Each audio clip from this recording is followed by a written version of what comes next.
Okay, Zen fam, here's a bit of fun.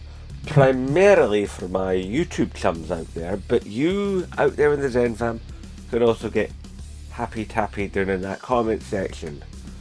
What game out there, okay, has wasted your time the worst? Which game has stolen time from you? Not respected your time as a gamer, as a player, as a consumer, as a customer?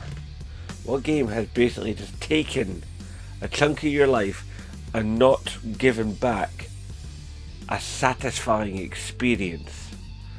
Now, before I give you my example, I want everybody who takes part in this, I'm going to nominate 3 YouTubers.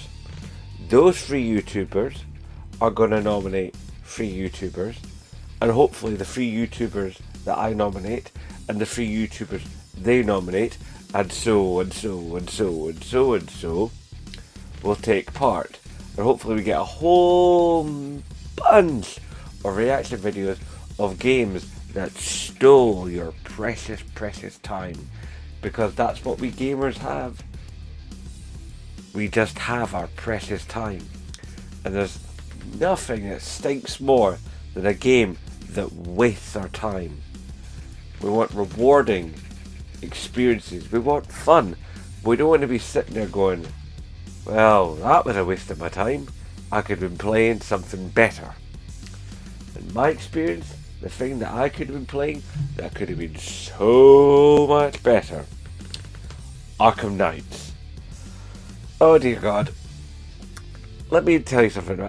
I loved the Batman Arkham games. I thought they were fantastic. I'm also quite a bit of a fan of Nightwing. I think Nightwing's a fantastic character. I especially have loved all these years Ismahawk's treatment of the Nightwing character. And I've often said for many, many years that there needs to be a Nightwing movie. Leave Batman on the back burner for a bit. Let Batman be. But if you must do stuff with the Batman franchise, then either do Terry McGinnis, do Batman of the Future, or do Nightwing. Because Nightwing is just awesome. And I thought that's what I was basically going to get. I would get Nightwing with extra characters when it came to playing Gotham Knights. What I got was a stodgy, ill thought out, generic mess of an online game. It was terrible. I wanted to like it, I really did. I plugged better part of 2 weeks into it. I just kept going and trying to upgrade and trying to learn the map, and I thought eventually this game will show me its worth because it looked so promising. With all the videos that led up to it to promote it, it looked like it was going to be doing something very, very special. And in the end, oh God, it wasn't. I mean, it had this thing where you would run your character along the ground or run your character on top of buildings and flip over buildings and stuff and parkour a bit your way. And that was relatively standard, if a little bit janky and a little bit stiff. But I thought, well, it's a smaller game of a smaller budget, we'll forgive it that. But then you would get on your bike and you'd be travelling along and, stuff would be going past you at a relatively decent rate. But then what I noticed is when I decided to put the boost on, like a nitro mode, but they called it something else, I can't quite remember. Basically what happened was your bike didn't actually go any faster. Just everything around you got blurred at the edges. Basically the screen got like a Vaseline edging around it to make it look like you were going, ooh, mega fast. You're actually going the same speed as you were before. So you weren't rushing to your next location. You were just moving to your next location, thinking you were going faster because the edges were blurred. That was it. That was cheap. That was really, really cheap. Either go faster or don't go faster. Don't tell me you're going faster and then not actually be going faster. That's just not good. And the combat was alright, but it just felt I wouldn't say wooden, but it was like, it felt like nothing really connected. Like in the Batman Arkham games, there was a viscerality of like the striking is sort of like, I mean, obviously you can't actually feel it, but you felt it. If you're a gamer, you know what I mean. You felt, you know, when Batman lamped some guy in the jaw, like kicked him in the chest, or put a knee in his lower back. It was like, oh, you know, it felt good, even though it technically didn't feel. But you know what I mean.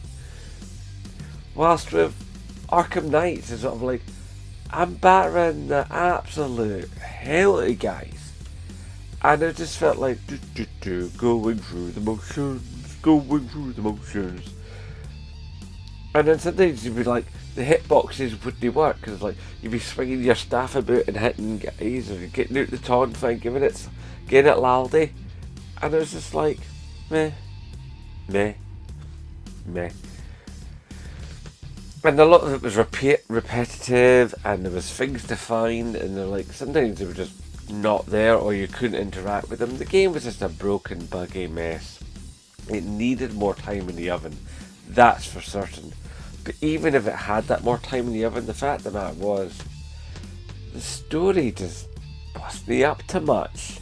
I mean, it had a good core, but the way it was told, it was just like, it was like swimming through molasses. It was just stodgy and just not fun. So after a while, I just decided to stop playing it and delete it.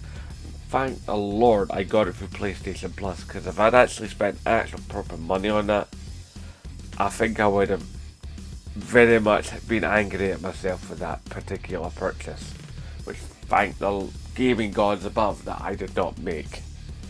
So, my gaming friends, I nominate Mike's Gaming Gala, I nominate Upper Nimbus, and I nominate Generation Pixel. Tell me your game that wasted your precious gaming time, and nominate 3 people to respond to this video like you've responded to this video with their nominations and their games. Hashtag support Scottish YouTubers, and of course, as always, I nae bother.